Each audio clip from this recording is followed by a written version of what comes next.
Pernah nggak sih kalian beli item game atau top up itu secara online? Nah, sekarang tuh semuanya bisa instan. Tinggal klik, bayar, langsung dapat. Nah, salah satunya yang sering dipakai oleh orang Indonesia adalah aplikasi Itemku. Tapi pertanyaannya adalah gimana sih sistem di balik Itemku bisa jalan cepat, aman, dan bisa dipercaya banyak orang?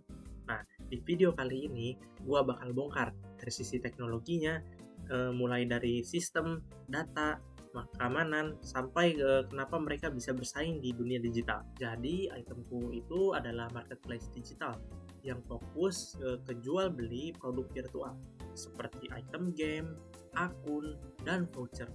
Nah, kalau diibaratkan, ini tuh udah kayak Tokopedia atau Shopee, tapi khusus kebutuhan digital. Nah, yang menarik adalah di sini penjual dan pembeli bisa langsung transaksi dalam satu platform. Jadi semuanya lebih praktis. Nah, dan karena berbasis online, platform ini bisa diakses kapan saja dan di mana saja. Sekarang kita bakal bahas nih kebagian penting dari si Itemku ini, yaitu teknologi di balik layarnya.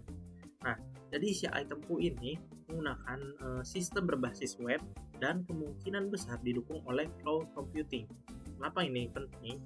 Karena mereka harus bisa handle banyak user sekaligus tanpa error atau down. Nah, bayangin aja, kalau misalnya lagi banyak transaksi tapi servernya nggak kuat, pasti cenderung chaos. Oleh karena itu, mereka butuh sistem yang scalable.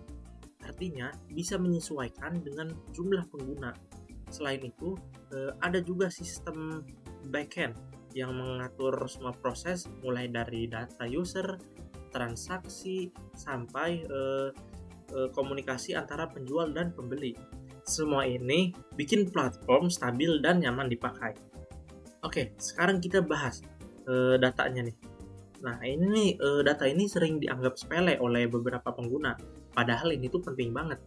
Nah, jadi setiap aktivitas kita di Itemku itu direkam sebagai data, mulai dari produk apa yang kita lihat, yang kita beli, sampai yang kita review. Nah, data ini kemungkinan bakal diolah oleh mereka untuk memahami perilaku pengguna.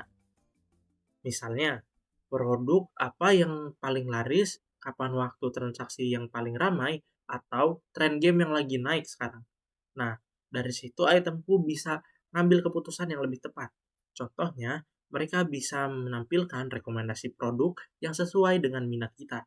Nah, jadi pengalaman pengguna jadi lebih personal dan efisien. Selanjutnya, kita masuk ke keamanan.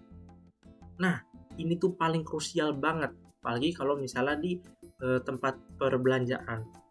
Nah, jadi karena di sini ada transaksi uang, jadi tuh harus benar-benar aman, teman-teman.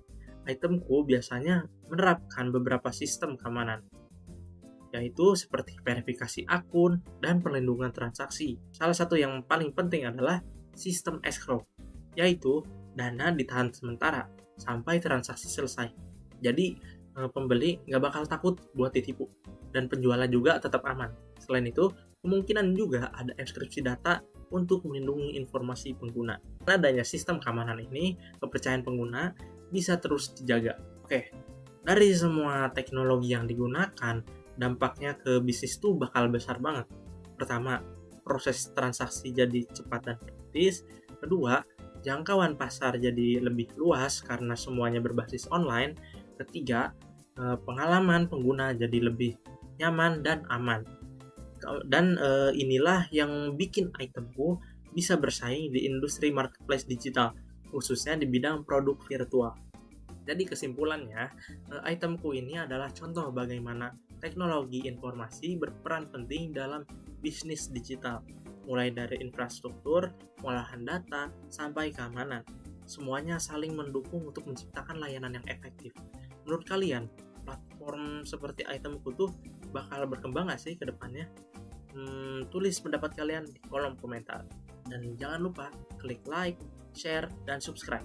Sampai jumpa di video selanjutnya. Adios.